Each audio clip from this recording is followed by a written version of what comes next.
BD5 Pilot with you out at the Hillsboro hangar, and I'm getting ready to do some wiring, but I had some boxes come in today and I wanted to show it to you.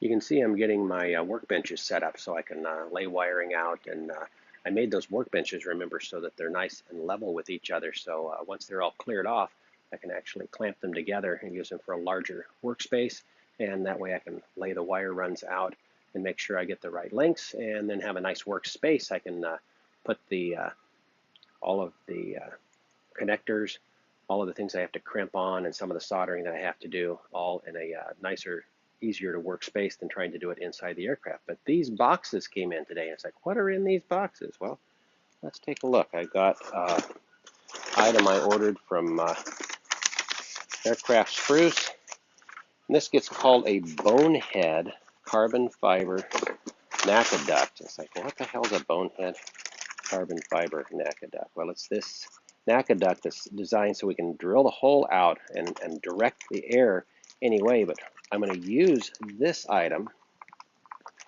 It's going to get mounted right there in the floorboard. So basically, somewhere in this region, so that I've got a cold air feed that'll feed the carburetors, which will be resting on the bottom of that motor when I put that ZDZ motor in. And thought that was a nice low drag idea for getting air into the motor. And what's in the larger box? Well, these were a little harder to search out and find out what I wanted. But these get made by APR. They're also carbon fiber, so they're super duper lightweight.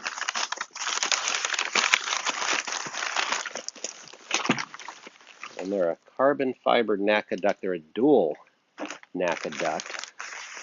And I'll tell you what, I'm going to open up that plastic, take one of those out, and show you what my plans are. There, I got the plastic tore open so I can get some of the materials out, but I bet I still have to get the handy cutter out again and cut this out, because this still doesn't give you an idea what this looks like, and then I'm going to hold it up against the plane and show you where I'm going to put it.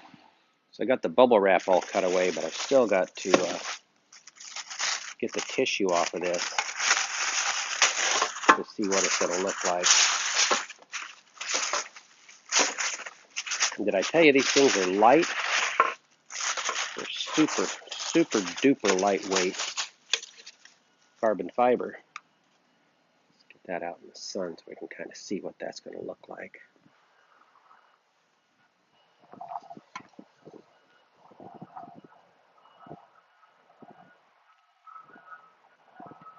So that'll have a nice carbon fiber look to it. But it'll also match the fact that I've done the interior work thanks to hand grips and side stick that I had Maurizio make up for me for the interior. And this is going to mount right up on that side panel on the body, right up in there. I can't get far enough away to make it really look right, but you'll kind of get the idea of how that's going to mount into the engine panel itself. So on both sides,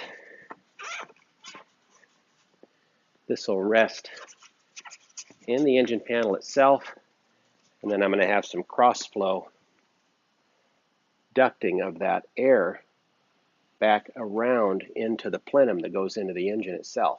So these will probably mount somewhere around here and then feed air back into the engine. So I've got two of those for both sides. That should give me sufficient airflow into the plenum, and then with the exhaust jet venturi dragging the air back out of it, creating the vacuum, I should have the airflow for cooling the engine. Additionally, I'm going to put an auxiliary fan that feeds from the where the gear retract. So you know I've got my firewall will be going in right about here with the avionics mounted in front, but in the area to the back, I'll be able to mount a fan and then a grill right into here that just takes the air from the where the gear retract, and I can feed it in the engine if I need extra cooling for the engine itself. Well, that's my news for today, Thursday afternoon. I'm going to be headed out to the Columbia Aviation Association to have a nice dinner with some other pilots, and I'll be back to work on the airplane this weekend. BD5 pilots out for now.